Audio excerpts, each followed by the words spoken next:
मेरा एक दोस्त मुझसे एक दिन बोला कि दीपक जी मन कर रहा है पत्नी ले आऊं। मैंने कहा किसकी? बोला क्या बात कर रहे हैं दीपक भाई, अपनी पत्नी लानी है? तो मैंने अपनी लेकर के आनी, तो मुझे क्यों पूछ रहा? लिया। अब वो लेने चला गया। राजस्थान में ससुराल थी, राजस्थान में पानी कम है, सब लोग जानते हैं, कुएं से पानी निकाला जाता है। तो जैसे ही वो ससुराल पहुंचा तो कुएं से कुछ सालियां पानी निकाल रही थी। उन्होंने कहा कि जीजा जी आगे मजाक कर लो। बोले जीजा जी नमस्ते। बोले नमस्ते, कैसे आए? बोले कैसे क्या आए? पत्नी लेने आए। बोले कौन सी पत्नी? बोले कौन सी पत्नी? क्या अपनी पत्नी लेने आए? बोले वो तो विधवा हो गई। अब लड़का बोला कि जब विधवाई हो गई गुरुजी तो उसको ले जाकर के क्या करूंगा? लौट आया, घर आकर के माँ ने कहा कि पत्नी नहीं लाया। लड़का बोला कौन सी पत्नी माँ? वो तो विधवा हो गई। माँ ने माथा ठोका कि तेरे रहते हुए पत्नी विधवा कैसे हो गई? लड़का बोला कि मेरे रहते हुए तू विधवा कैसे हो गई? माँ ने कहा कि मैं विधवा इसलिए हो गई थी क्योंकि तेरा बाप मर गया था। लड़का बोला हो सकता है उसका भी बाप मर गया।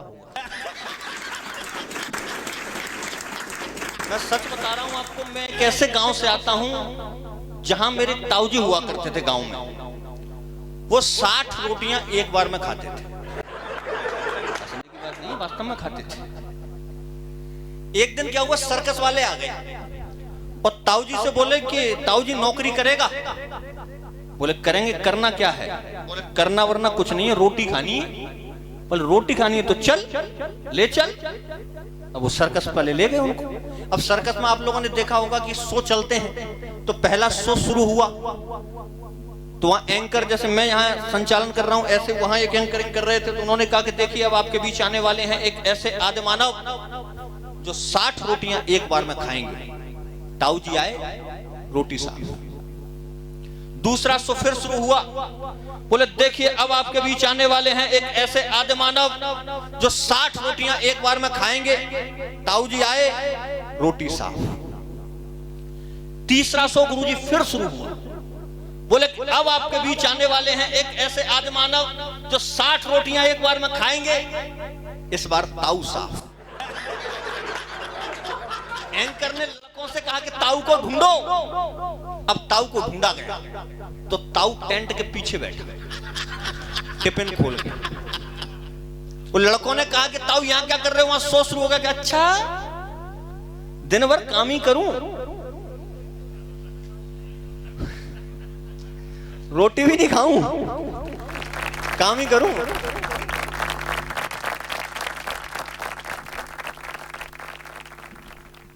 विनोद राजयोगी जी बड़े कवि हैं सर, मेरे पीछे बैठे हुए हैं। दिल्ली में एक कविता दद्दू ने पढ़ी, इनकी कविता सुनकर के वहां बैठा गुरुजी मुख्य अतिथि मर गया वहीं की वहीं, तत्काल प्रभाव से।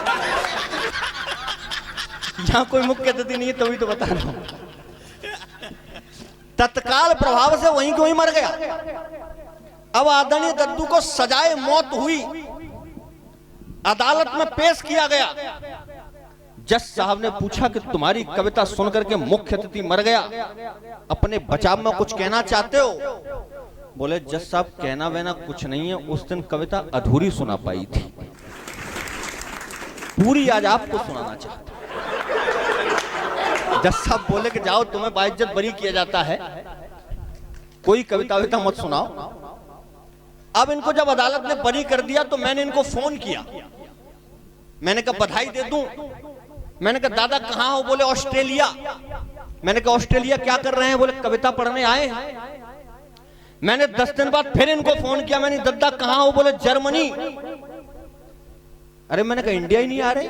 मैंने 8 दिन बाद फिर फोन किया। मैंने दादा कहां हो? बोले अमेरिका। 3 दिन बाद मुझसे रहा नहीं गया, मैं डायरेक्ट गुरुजी इनके घर चला गया। मैंने जाकर के डोरबेल बजाई, इनका बेटा बाहर आया। मैंने बेटा पापा कहां हैं? बोले पापा मम्मी के साथ अंदर बर्तन साफ कर रहे हैं। बजाने तो बजाओ एक बार जोरदार। बोले पापा मम्मी के साथ अंदर बर्तन साफ कर रहे हैं। मैंने वहीं से फोन किया। मैंने कहा दादा कहां हो? बोले इटली। तुम कहां हो? मैंने कहा इटली के गेट पे हूं, जरा बाहर आओ। खैर जीसस के हास्य के बहुत बड़े कवि हैं। जिस समय स्वामी विवेकानंद जी ने शिकागो में अपना भाषण समाप्त किया तो भीड़ में से उठकर के एक सुंदर महिला उनके पास आई और बोली स्वामी जी मैं आपसे शादी करना चाहती हूँ। उस सुंदर महिला से स्वामी जी ने कहा कि आप मुझसे शादी क्यों करना चाहती हैं? उस महिला ने कहा कि मैं शादी इसलिए करना चाहती हूं ताकि मुझे एक तेजस्वी ओजस्वी बालक प्राप्त हो। यह चरित्र था हिंदुस्तान का सर। स्वामी विवेकानंद ने पैर पकड़ लिए उस औरत के और कहा कि हे मां, आज से मुझे अपना बेटा स्वीकार कर। किस देश में रहते हैं हम जहां 22 साल का एक लड़का चाय की टपरी पर खड़ा होकर के सिगरेट मुंह में लगा करके बोलता है कि हमारे देश के नेता चोर हैं। तंबाकू ठोकता हुआ बोलता है कि हमारे देश की पुलिस भ्रष्ट है। मैं 10 पंक्तियां पढ़ता हूं, आपने चर्चा सुनी होगी बहुत चौपाल पर।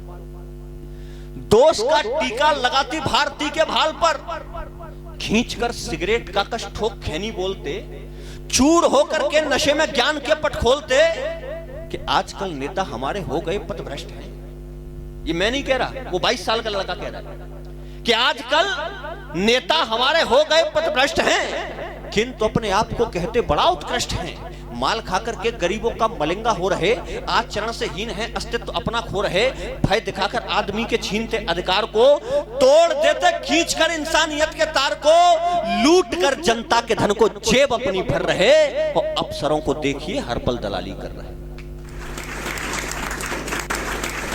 अफसरों को देखिए हर पल दलाली कर रहे, अफसरों को देखिए हर पल दलाली कर रहे। सर, देश के बड़े सिंहासन पर बैठे हुए बड़े आदमी से एक पत्रकार ने पूछा कि सर ये चाइना रोज अंदर आ जाता है, ये पाकिस्तान रोज अंदर आ जाता है, ऐसा क्यों? तो देश के सर्वोच्च सिंहासन पर बैठे हुए एक महापुरुष ने कहा कि देखिए ऐसा है, अभी हमारी ये सीमा रेखाएं जो हैं वो क्लियर नहीं है। हमें मालूम नहीं है कि पाकिस्तान कहां से कहां तक है, हमें मालूम नहीं है कि चाइना कहां से कहां तक है। माफ कीजिएगा सर, हमने ये सुनने के लिए आपको नहीं भेजा था सिंहासन पर कि सिंहासन पर बैठने से पहले आप कुछ और कहेंगे और बैठने के बाद ये कायरता की भाषा बोलेंगे। 2 पंक्तियां किसी ने लिखी कि सीमा नहीं खिंचा करती हैं कागज बिछी लकीरों से,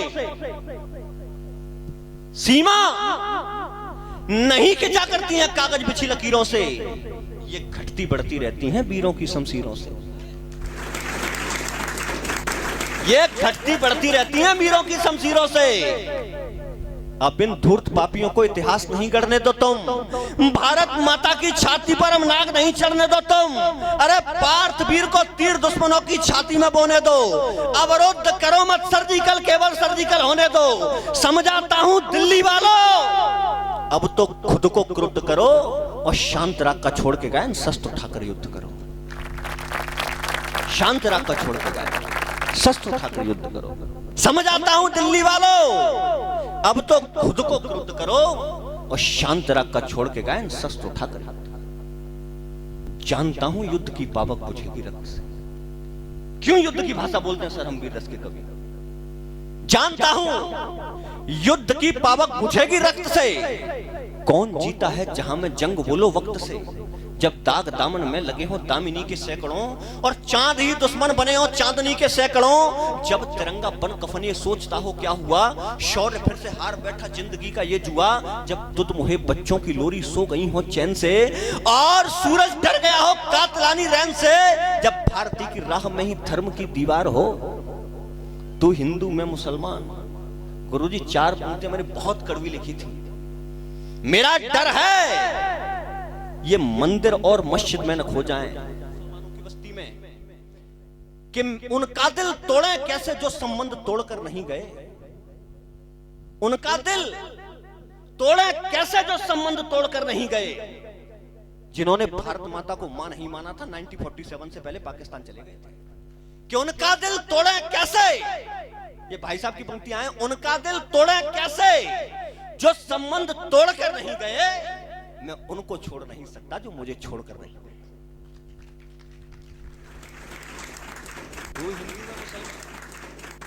सियासी मेरा डर है ये मंदिर और मस्जिद में न खो जाएं, कहीं ये फूट वाले बीज बिस के फिर न बो जाएं। अरे सोचो अजाने आरती और गंगा जल, अरे सोचो अजाने आरती जमजम और गंगा जल। सियासत चाहती कब है यहां सब एक हो जाए। सियासत चाहती कब है यहां सब एक हो जाए कि जानता हूं युद्ध की पावक बुझेगी रक्त से। कौन जीता है जहां में जंग बोलो वक्त से, जब दाग दामन में लगे हो दामिनी के सैकड़ों और चांद ही दुश्मन बने हो चांदनी के सैकड़ों। जब तिरंगा बन कफन ये सोचता हो क्या हुआ, शौर्य फिर से हार बैठा जिंदगी का ये जुआ। जब दुध मुहे बच्चों की लोरी सो गई हो चैन से और सूरज डर गया हो कातलानी रैन से। जब भारती की राह में ही धर्म की दीवार हो, रक्त की बहती नदी और खौफ में अखबार हो। मुझको जालिम का तरफदार नहीं लिख सकते, कम से कम वो मुझे लाचार नहीं लिख सकते। और जहां हथेली पर लिए बोल रहा हूं जो सच, उसको इस देश के अखबार नहीं लिख सकते। भारती की राह में ही धर्म की दीवार हो, रक्त की बहती नदी और खौफ में अखबार हो। तो क्यों न लिखूं गीत बोलो हिंद की हुंकार के, क्यों न लिखूं गीत बोलो तीर के तलवार के। अरे क्यों न लिखूं गीत बोलो जागरण प्रतिकार के, और क्यों न लिखूं गीत बोलो युद्ध की ललकार के। क्यों न लिखूं युद्ध की ललकार के। 5 साल की बेटी को देख करके जहां वात्सल्य जगना चाहिए, अगर वहां वासना जगती है तो इस पर बोलने का अधिकार मुझे दिया जाए कि बुद्ध विवेकानंद शिवाजी आज सभी हैरत में हैं। सोने की चिड़िया थी भारत किंतु आज गैरत में है। अरे भारत पावन भूमि रही है सब इसका गुण गाते थे। इस धरती का वंदन करने यहाँ विदेशी आते थे। सेल्यूकस ने बेटी देकर इसका मान बढ़ाया था। मदर टेरेसा ने भारत में माँ का दर्जा पाया था। युवा देश का भारत की संस्कृतियों का संवाहक था। अनुयायी था शिव शंभू का आदि शक्ति आराधक था। इस धरती की ताकत का लोहार रावण ने माना था। दुर्योधन और दुशासन ने उसे खूब पहचाना था। फिर क्यों मेरी धरती से अनजानी चीखें आती हैं और नन्ही कलियां पैरों से रोज यह देश हमारा रामायण और गीता का उपदेशक था। पतित पावनी पावन गंगा मैया का अन्वेषक था। अरे इसी देश की पावन माटी में सब धर्म सुरक्षित हैं, संस्कृति और परंपरा के कर्म यहाँ संरक्षित हैं। यह देश हमारा जहाँ नारियां नर से आगे रहती हैं, सभ्यता और निर्माण हेतु तो अविरल धारा में बहती हैं। यह देश हमारा जहाँ इन्हें देवी सम पूजा जाता है, श्रद्धा और भावना का पावन इनसे नाता है। यह देश हमारा विश्व विजयी हम जगत गुरु कहलाते थे। अगली पंक्ति पर मुझे प्रमाण दे देना कि मैं शमशाबाद में कविता पढ़ रहा हूं। यह देश हमारा विश्व विजयी हम जगत गुरु कहलाते थे। इस भरत वंश की बेटी से यमराज तलक भय खाते थे। फिर क्यों ये रातें सृजनवान के सपनों को टहलाती हैं और नन्ही कलियां पैरों से क्यों रोज मसलती जाती। किस देश में सर मां की रक्षा को माओ ने वंश निशानी दे डाली, कि मां की रक्षा को माओ ने वंश निशानी दे डाली। आंच नहीं आने दी वीरों ने कुर्बानी दे डाली। जिसको सुनकर मां ने ली थी इनकलाब की अंगड़ाई, जिसको सुनकर भारत मां की चूनर थानी हर्षाई, जिसको सुनकर क्रांतिकारियों ने प्राणों का दान दिया, आजादी के महायज्ञ में निःशोणित बलिदान किया, वही मातरम शर्मिंदा है गद्दारों के होठों पर। अगली पंक्ति अगर समझ आ गई तो दावा कर रहा हूं अंदर तक हिल जाओगे कि वही मातरम शर्मिंदा है गद्दारों के होठों पर। एक टिप्पणी करना चाहता हूं अगली पंक्ति से पहले। पूरा जीवन अवनीशकांत गुप्ता जी ने निकाल दिया भाजपा में, लेकिन जब टिकट की बारी आई तो नहीं मिली। क्यों कटी? कि वही मातरम शर्मिंदा है गद्दारों के होठों पर और सियासत नाच रही है अर्थ जगत के कोठों पर। और सियासत नाच रही है अर्थ जगत के कोठों पर। आजाद शेर भारत मां के क्या कभी कैद हो सकते हैं?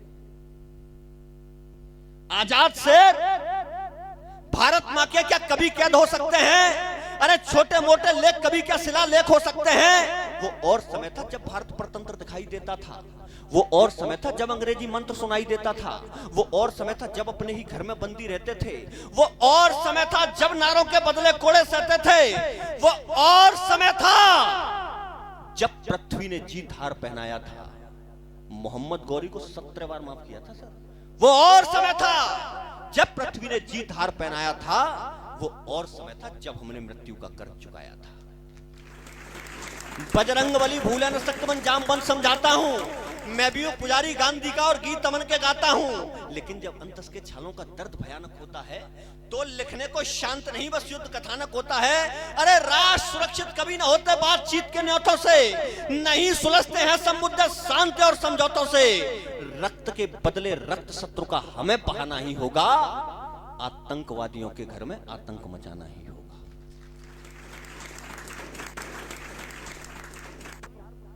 मैं जानता हूं कि दुनिया की कोई भी राजनीति समाज में हो रहे अनाचार को नहीं रोक सकती। दुनिया की कोई भी पुलिस समाज में हो रहे बलात्कार नहीं रोक सकती। रोक सकते हैं तो आप, हम और आप कि आत्मा के भाव को जागृत करो, सोने न दो। आत्मा के भाव को जागृत करो, सोने न दो। आदमियत की फसल पैदा करो, खोने न दो। और जान की बाजी लगा दो तुम जटायु की तरह, अस्मिता का यूं तमाशा सड़क पर होने लगे।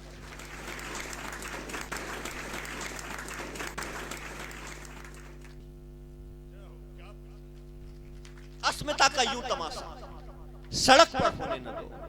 अस्मिता का यूं तमाशा सड़क पर होने न दो। लेकिन किस अस्मिता की बात करें सर? वतन में जब कभी भी झूठ की जयकार होती है, दिनेश भाई सुने कविता, कि वतन में जब कभी भी झूठ की जयकार होती है, सच्चाई गम सदा सहमी डरी लाचार होती है। और शहीदों की शहादत पर सियासत रोटियां सेके। शहीदों को मरने की तनख्वाह दी जाती है, शहीदों की शहादत पर सियासत रोटियां सेके। कलम मेरी सुनो उस वक्त फिर तलवार होती है।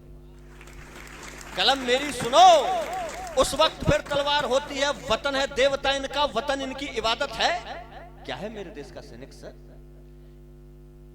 वतन है देवता इनका, वतन इनकी इबादत है। वतन के वास्ते होती सदा इनकी शहादत है। और सियासत को नहीं मालूम, लेकिन जानते हैं हम इन्हीं के रक्त के दम पर वतन अपना सलामत है। इन्हीं के रक्त के दम पर वतन अपना सलामत है। क्या है सर मेरे देश का सैनिक? आन बान शान देश की है वीर सैनिकों से देशभक्ति और स्वाभिमान है। आन बान शान देश की है वीर सैनिकों से देशभक्ति और स्वाभिमान है। मान या प्रतिष्ठा निष्ठा और कर्मयोग मित्र ध्यान से सुनो ये सैनिकों का बलिदान है। अरे भारती की आरती के थाल को सजाएं पुष्प, प्राण तेल दीपक लो बाती के समान है। और देश नीति क्या है? उन वीर बलिदानियों की सेवा व्रत रूप है, शहादत का गान है।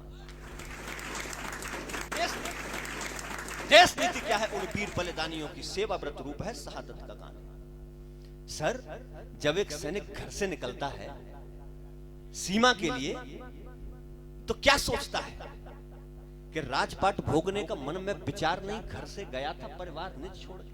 कि राजपाट भोगने का मन में विचार नहीं, घर से गया था परिवार निज छोड़ के। बेहिसाब हौसला था युद्ध बीच कौशल का, जीतने गया था जंग बंधनों को तोड़ के। अरे परम धर्म रणनीति को निभाता रहा, रिपु की सेना को रख दिया झकझोर के। और हार नहीं मानी बाजी प्राण की लगा के गया, रणवीर सो गया तिरंगा तन ओढ़ के। रणवीर सो गया तिरंगा तन ओढ़ के। मैंने गुरुजी से कहा, मैंने गुरुजी हमारे देश के सैनिकों को तिरंगे का कफन क्यों ओढ़ना पड़ता है? गुरुजी ने जवाब दिया, मैंने 4 पंक्तियां लिखी कि जब जब मांगती है रक्त सुनो वीर भूमि वीर धीर सीना ठोक मुख नहीं मोड़ते। देशभक्त सीने में जो उठता है ज्वार तब प्रण ठान लेते किंतु प्रण नहीं तोड़ते। 1971 के युद्ध में पाकिस्तान के 1 लाख सैनिकों को हमने बंदी बनाया था। मैं उस समय की तात्कालिक सरकार से पूछना चाहता हूं, हमने उन्हें ऐसे ही छोड़ दिया? कोई शर्त भी नहीं रखी कि जब जब मांगती है रक्त सुनो वीर भूमि वीर धीर सीना ठोक मुख नहीं मोड़ते। देशभक्त सीने में जो उठता है ज्वार तब प्रण ठान लेते किंतु प्रण नहीं तोड़ते।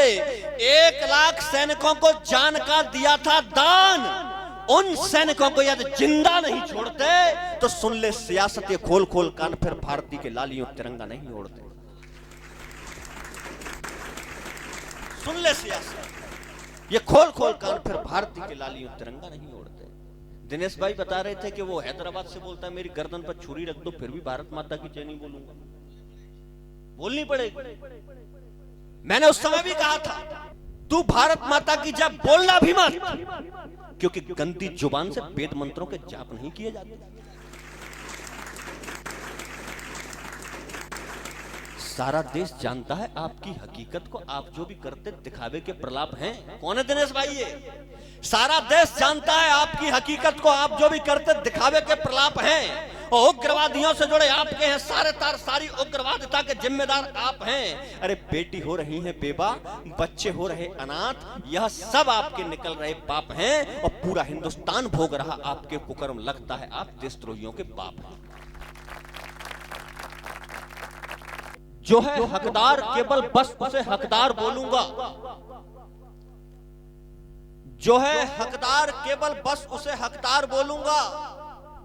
निभाया जाएगा जो बस उसे इकरार बोलूंगा। नहीं डरता सियासत से, मुझे झुकना नहीं आता। किया करते जो गद्दारी उन्हें गद्दार बोलूंगा। तालियां कमजोर है सर। किया करते जो गद्दारी उन्हें गद्दार बोलूंगा। लगभग नामुमकिन है मुझको रखना ताले में। 4 पंक्तियां अपने परिचय की पढ़ता हूं कि लगभग नामुमकिन है मुझको रखना ताले में। दीपक हूं मैं, धर्म मेरा है, सबको रखूं उजाले में। जिस दिन सच कहने की हिम्मत मुझे दगा दे जाएगी, कलम तोड़ कर रख दूंगा मैं उस दिन अपनी आले।